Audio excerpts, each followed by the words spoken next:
Well, there's no real recipe for this, and they haven't got a name either, except we call them, well, originally cheesy pinwheels, and then they evolved into cheese and bacon pinwheels.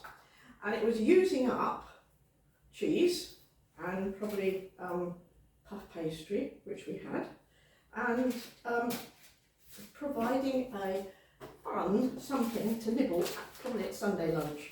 So the first thing we have to have is puff pastry.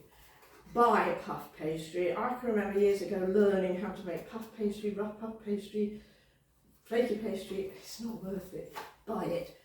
Also, you can, if you want to, buy butter puff pastry, but I would suggest probably not for this because we're using full fat cheese, and if we're trying to cut down on fats, then ordinary puff pastry is good enough. So get rid of that. I took it out a little while ago out of the fridge so that it rolls easily, I hope. Otherwise it sometimes cracks and that's a nuisance. So we'll unroll it and we'll leave it on its paper because it can stay there while we're working with it. Now, one thing I learned many years ago is when you're buying commercial puff pastry like this, it's a good idea to cut the edge off. And the reason is that the edge tends to seal when it's in its packet, and hopefully it will puff a bit better once you cut the edge off. So we'll get rid of those edges and we'll start. Right, now we're using cheese, so the best thing to use with cheese to bring out the flavour is a bit of dry mustard. Not very much, just a couple of pinches on the pastry and brush it over with a pastry brush. And that just gives a little bit more flavour and brings out the flavour of the cheese. Oh, I think I'd better get rid of that knife. There we are. Now, again, you could grate your own cheese, but what's worth it? Mature grated cheddar cheese, brilliant. Just straight out of the packet, don't eat it. I tend to eat it. This is going on the pastry, not in me. There's only one person in our family that wouldn't eat this, and that's our grandson Adam. He doesn't like cheese. I can't understand that. Very difficult to cope with that. So, plenty of cheese. It'll probably fall out the edges when you're cutting it up, but never mind. Right, let's get rid of the cheese packet. Now, let's move that a little bit out of the way. Bacon.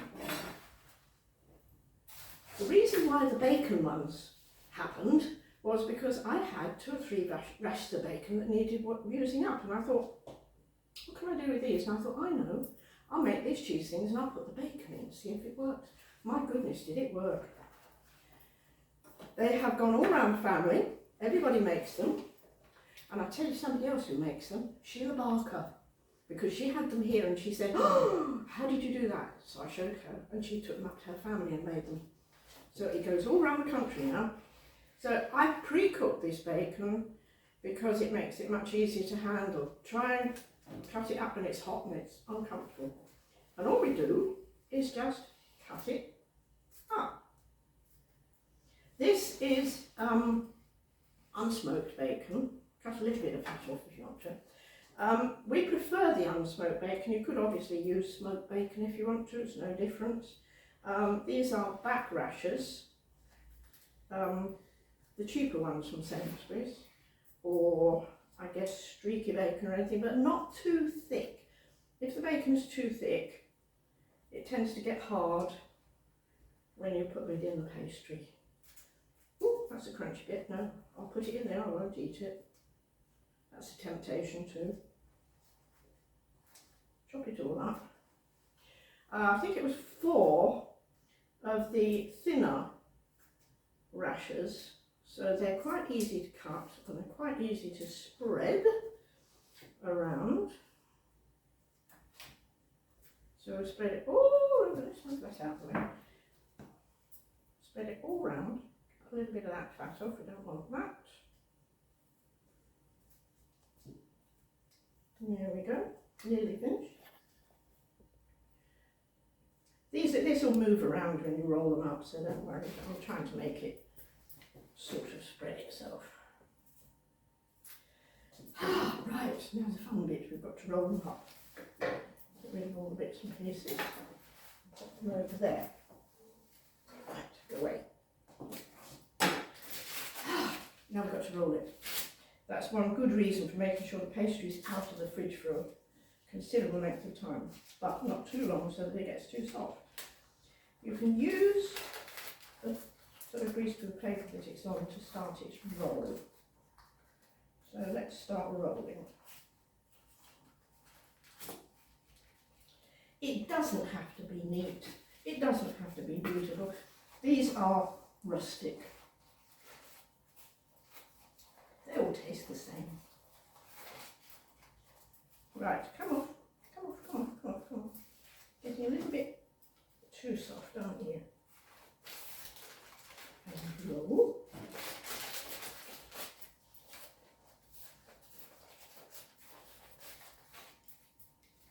Spread the bacon around as you go. Make sure everybody gets a share of the bacon.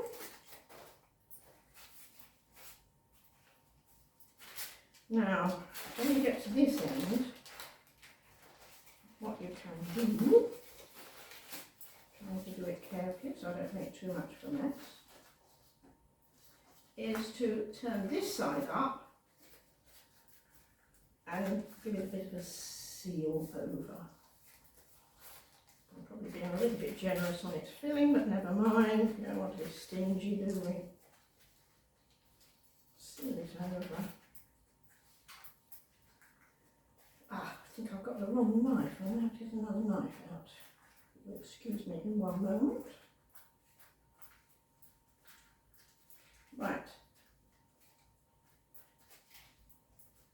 So, that is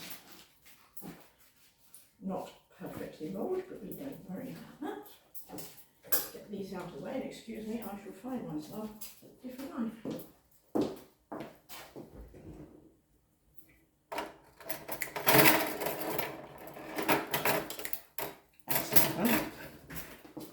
Now, because there is bacon in here, you're going to hit bits. It's not like putting it up when it's just cheese, because you can just cut through it. So, this knife is serrated. So use a serrated knife so that you can cut through.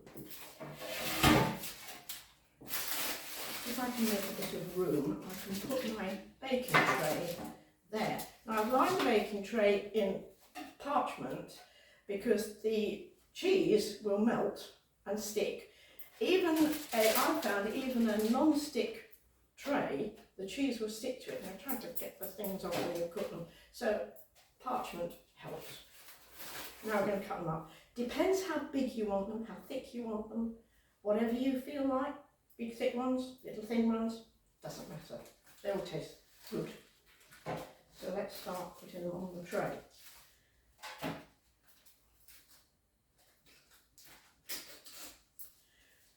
You have to sort of give them a little hand to get them to stay together.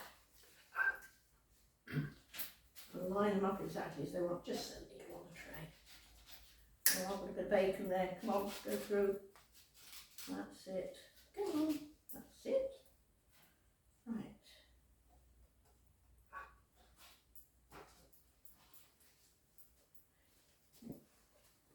Oh, come on.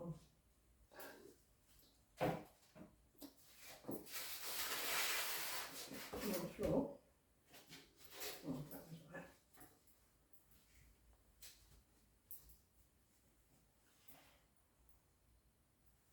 They don't have to look.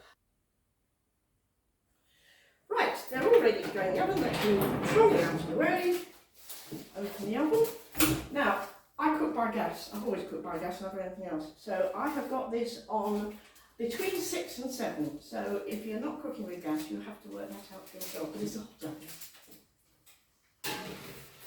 Pop them in there and time them for about 15 minutes, but check them a few times, and when they're absolutely golden brown, then you can take them out. For 15 minutes, so let's look. Oh, out. There we are. Cooked, brown, crunchy, and frankly, best eaten on the day.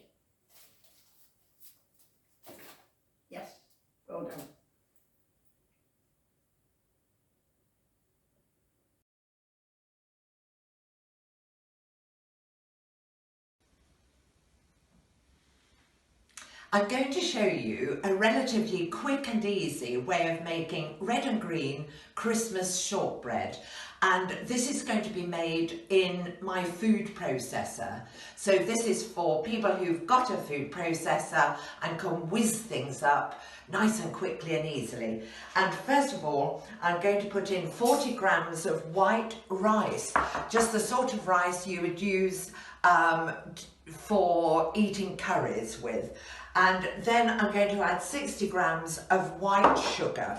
And I'm going to grind these two in the processor. And this is going to take, it's going to take 1 minute to grind them both down. So while I'm grinding it, I'll get on with the other preparation.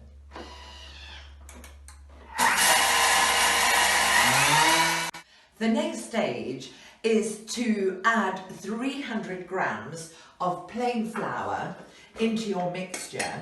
If you haven't got a food processor, you could make this all by hand, but instead of grinding down grains of rice, you could use ground rice. Do you remember lovely ground rice milk puddings? You could use ground rice instead.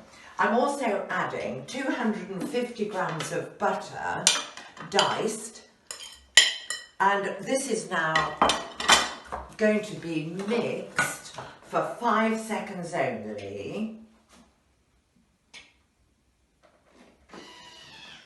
You're in effect making a lovely shortbread dough. There we are, 5 seconds wasn't long. Now the next stage, you want to knead it a bit longer in your food processor or by hand until you've got a lovely pliable shortbread dough. So this is going to take 40 seconds, so while this is happening, I'll get on with the other ingredients. I want to show you what this looks like now. It looks like just fine breadcrumbs, just as if you're making pastry or a scone recipe, but I'm going to now add pistachios. I'm going to add 100 grams of shelled pistachio nuts, chopped, and 100 grams of cranberries. They both go in to the food processor. And now we're going to knead these. Let me just move to the next step. That's right. I'm going to knead these just for a little pulse of a second. And again. And again. One more time. This is just to mix the pistachios and the cranberries in, but without overworking the dough.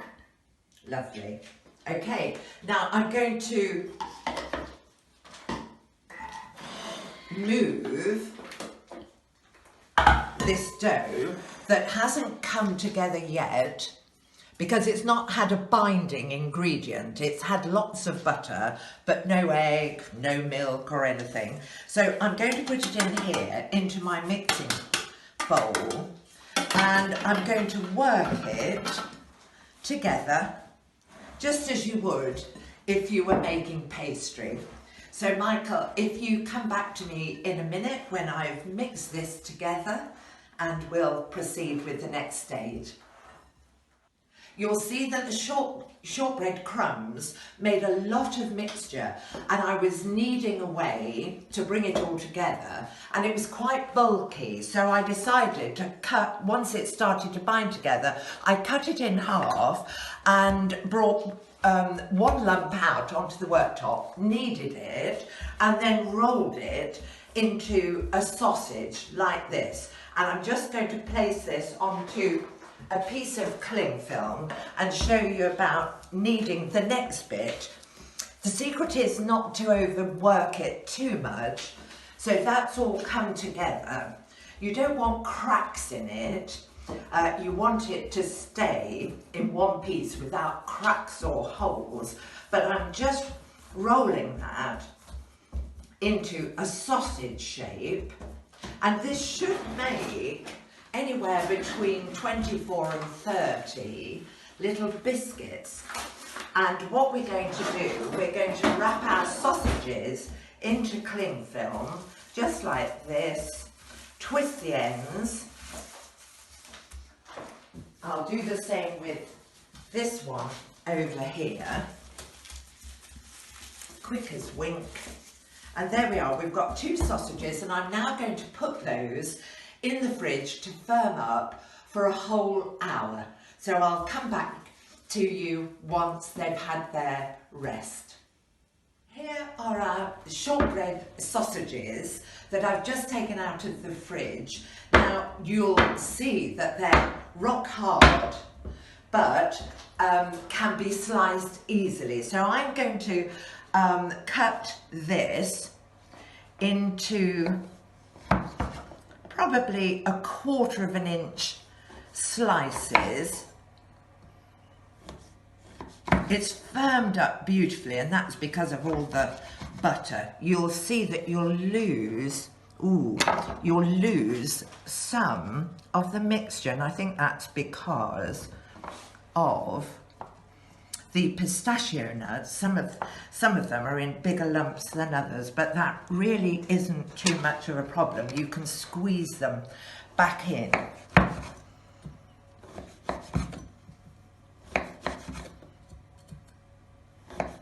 They're lovely and firm to cut through, and actually pistachio nuts are really quite soft, so you should be able to slice through them without too many problems. That's a tiny bit of dough.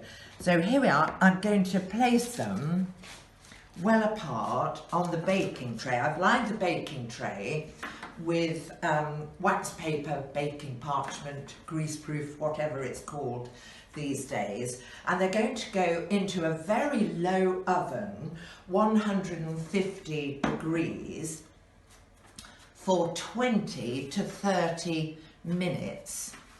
So I will take a look at them, because these are relatively small. If I'd done one long sausage, I might have got bigger pieces. So I'll take a look at these after 15 minutes and then keep checking them every few minutes. Oh, here's another one. So how many has that made? 1, 2, 3, 4, 5, 6, 7, 8, 9, 10, 11, 12, 13, 14 I've made out of that one sausage, and I'm going to eat that crumb. So they're going in the oven now, and we'll come back for the next stage in a few minutes. The shortbread is cooked. cooked. It made 2 trayfuls, and the recipe says to leave them on the trays for 10 minutes once they come out of the oven, and then to let them get completely cold, because the next stage is we're going to melt some white chocolate and dip them in so that half of the biscuits are going to be coated in white chocolate. So I'm going to leave these on here to get completely cold, and we'll come back for the dipping in chocolate. I've now melted 200 grams of white chocolate chips. I only use the cheap chocolate chips from Poundland or Sainsbury's, wherever.